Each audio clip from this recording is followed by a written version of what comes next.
તો વડોદરા શહેરમાં આજે નીટની પરીક્ષા યોજાવાની છે અને જેની તમામ તૈયારીઓ છે તે કરવામાં આવી છે। અલગ અલગ કેન્દ્રો ઉપર પરીક્ષાનું ખાસ આયોજન કરવામાં આવ્યું। તો આજે યોજાશે નીટની પરીક્ષા। મેડિકલના પ્રવેશ માટે નીટની પરીક્ષા આપવી ફરજિયાત હોય છે।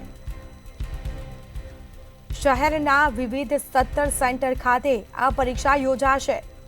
અલગ અલગ સેન્ટર ઉપર પરીક્ષા રખાઈ છે। પરીક્ષા કેન્દ્રોને સીસીટીવી કેમેરાથી સજ્જ કરવામાં આવ્યા છે। તો 17 કેન્દ્રો ઉપર 7000 જેટલા વિદ્યાર્થીઓ આ પરીક્ષા આપશે। ખાસ વિદ્યાર્થીઓને કોઈ મુશ્કેલી ન પડે તે માટે આયોજન થયું છે। પરીક્ષા પહેલા 2 લેયરમાં વિદ્યાર્થીઓની ચકાસણી કરવામાં આવશે। તમામ કેન્દ્રો ખાતે કુલ 3 અધિકારીઓની નિયુક્તિ કરવામાં આવી છે। તો પરીક્ષા કેન્દ્રો ખાતે પોલીસનો ચાપતો બંદોબસ્ત પણ ગોઠવી દેવામાં આવ્યો છે। તો પરીક્ષામાં કોઈ ગેરરીતિ ન થાય તે માટે પોલીસ દ્વારા પણ નજર રાખવામાં આવશે। 17 કેન્દ્રો પર 7000 જેટલા વિદ્યાર્થીઓ પરીક્ષા આપવાના છે અને વિદ્યાર્થીઓ પરીક્ષા આપવા માટે કેન્દ્ર પર પહોંચ્યા છે। હજી સુધી વિદ્યાર્થીઓને અંદર પ્રવેશ આપવામાં આવ્યો નથી। મેડિકલના પ્રવેશ માટે આ નીટની પરીક્ષા આપવી ફરજિયાત હોય છે। સંવાદદાતા તુષાર પટેલ લાઈવ જોડાઈ ચૂક્યા છે। જે તુષાર, વડોદરા ખાતે પણ નીટની પરીક્ષાનું આયોજન કરવામાં આવ્યું છે। વિદ્યાર્થીઓ પરીક્ષા આપવા માટે સેન્ટર ઉપર પહોંચ્યા છે, શું વિગત?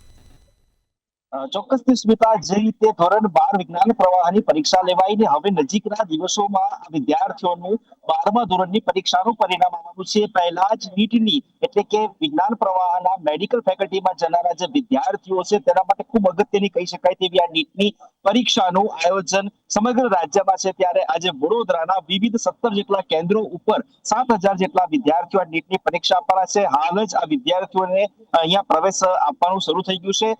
મંતવ્યની ટીમ જે છે એ સમા વિસ્તારમાં આવેલ કેન્દ્રીય વિદ્યાલય ખાતે પહોંચી છે અને કેન્દ્રીય વિદ્યાલય ખાતે આપ જોઈ શકો છો આજે તમામ વિદ્યાર્થીઓ છે એ વિદ્યાર્થીઓ દ્વારા અહીંયા પરીક્ષા માટેની જે તૈયારીઓ છે એ કરવામાં આવી છે। 2 લેયરની અંદર અહીંયા જે પરીક્ષાર્થીઓ છે પરીક્ષાર્થીઓને એન્ટ્રી આપવામાં આવે છે। પહેલા પોલીસ દ્વારા જે વિદ્યાર્થીઓ છે તેના રસીદ અને જે ઓળખપત્રો છે તેની ખરાઈ કરવામાં આવશે। મેટલ ડિટેક્ટરથી અહીંયા તેઓનું ચેકિંગ કરવામાં આવશે અને ત્યારબાદ વર્ગખંડમાં પ્રવેશતી વખતે પોલીસ દ્વારા તેઓનું ફિઝિકલ પણ ચેકિંગ કરવામાં આવશે।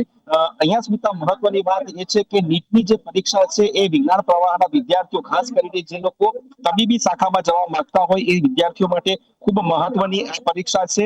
આ પરીક્ષા ક્યાંક ને ક્યાંક ધોરણ 12ના વિજ્ઞાન પ્રવાહની જે પરીક્ષા છે તેના કરતા પણ વધારે મહત્વની પરીક્ષા વિદ્યાર્થીઓ માટે કહી શકાય, કેમ કે નીટની પરીક્ષા આપ્યા બાદ MBBS ના અભ્યાસ માટેનો જે પ્રવેશ છે એ પ્રવેશ ખૂબ સરળ થઈ જતો હોય છે અને મોટા ભાગની સરકારી અને મેડિકલ કોલેજોની અંદર આ જે છે એ પરીક્ષામાં જે લોકો ઉત્તીર્ણ થાય છે તેને સરળતાથી પ્રવેશ મળી જાય છે। ત્યારે આ વિદ્યાર્થીઓ જે છે વિદ્યાર્થીઓને અહીંયા પરીક્ષા માટે અત્યારે પ્રવેશ આપવામાં આવ્યો છે। વડોદરા શહેરના જો અલગ અલગ સેન્ટરની વાત કરીએ તો વડોદરા શહેરની અંદર બરોડા હાઈસ્કૂલ જે અલકાપુરીમાં આવેલી છે, commerce faculty, Alembic Vidyalaya, Kelavani trust, polytechnic college, PG studies for faculty of commerce technology, Utkarsh Vidyalaya, Shreyas Vidyalaya, Lal Bahadur Shastri, PM Shri Kendriya Vidyalaya જ્યાં હાલ મંતવ્યની ટીમ પહોંચી છે। આ ઉપરાંત સંધુ વાસવાની મંદિર, મકરપુરાની અંદર આવેલું કેન્દ્રીય વિદ્યાલય, આમ કુલ 17 જેટલા કેન્દ્રો ઉપર 7000 જેટલા વિદ્યાર્થીઓ પરીક્ષા આપશે। હું તમને પરીક્ષા કેન્દ્રની બહારનો જો માહોલ બતાવું સ્મિતા, તો આજે વાલીઓ છે, વાલીઓ પણ અહીંયા મોટી સંખ્યામાં અહીંયા આવી પહોંચ્યા છે, કેમ કે પોતાના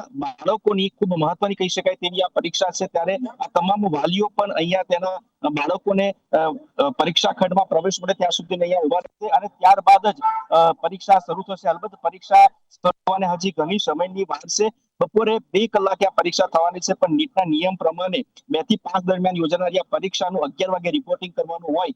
અત્યારે તમામ વિદ્યાર્થીઓનું રિપોર્ટિંગ ચાલી રહ્યું છે અને આ રિપોર્ટિંગની જે ફોર્માલિટીઝ છે એ ફોર્માલિટીઝની અંદર મહદ અંશે કહી શકાય કે લગભગ અડધો કલાકથી પોણો કલાક જેટલો સમય નીકળતો હોય છે। ત્યારે આ જે તમામ વાલીઓ છે, વાલીઓ પણ અહીંયા વિદ્યાર્થીઓની જે મહત્વની કહી શકાય તે પરીક્ષાને પ્રવેશની જે પ્રક્રિયા છે તેને નિહાળી રહ્યા છે।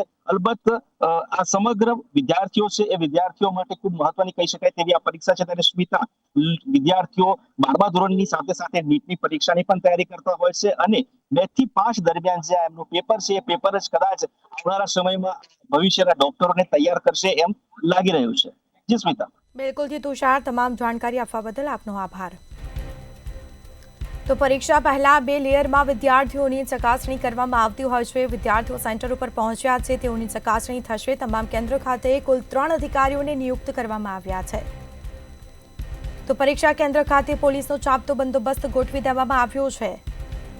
પરીક્ષામાં કોઈ ગેરરીતિ ન સર્જાય તે માટે સીસીટીવીથી પણ બાજ નજર રાખવામાં આવશે.